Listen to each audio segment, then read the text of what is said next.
கிறிஸ்துவுக்குள் அன்பான கர்த்தருடைய பிள்ளைகளே, இன்றைய வேத வசனமும் ஜெபமும் 1 யோவான் 2 அதிகாரம் 9 வசனம். ஒளியிலே இருக்கிறேன் என்று சொல்லியும் தன் சகோதரனை பகைக்கிறவன் இதுவரைக்கும் இருளிலே இருக்கிறான்.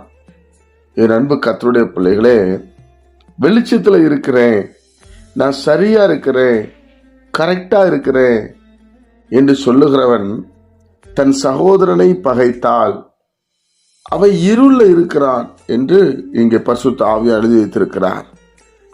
ஏன் இந்த சகோதரர்கள் என்று சொல்லப்பட்டிருக்கிறது? தேவனுடைய பிள்ளைகளே, பிதாவாகிய தேவனை தெய்வமாய் ஏற்றுக்கொண்ட நாம் யாவரும் அவருடைய குமாரனாம் இயேசு கிறிஸ்து விசுவாசிக்கும் போது நம் இயேசு கிறிஸ்து மூத்த சகோதரராய் இருக்கிறார், நாம் இளைய சகோதரர்களாய் இருக்கிறோம் எல்லாருமே.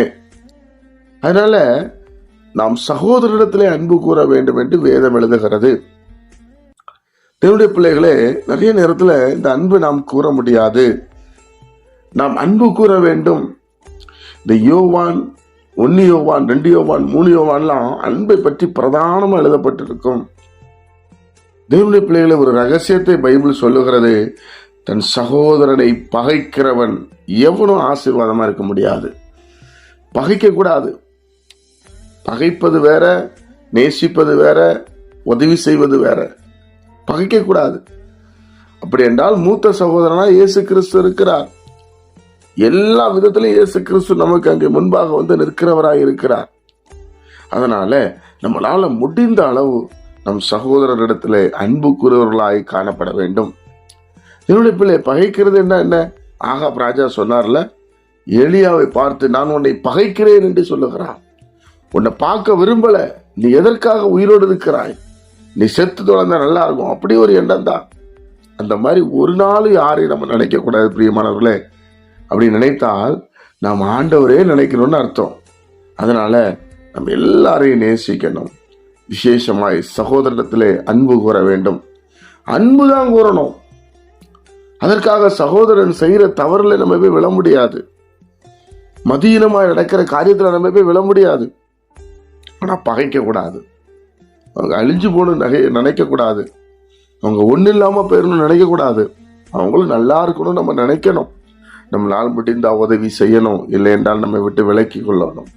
இதுதான் வேதத்தினுடைய ரகசியங்கள். பகைக்க கூடாது. அப்படி இருந்தா பகைத்தால் அவன் இருள்ல இருக்கிறான் அப்படி சொல்றான்.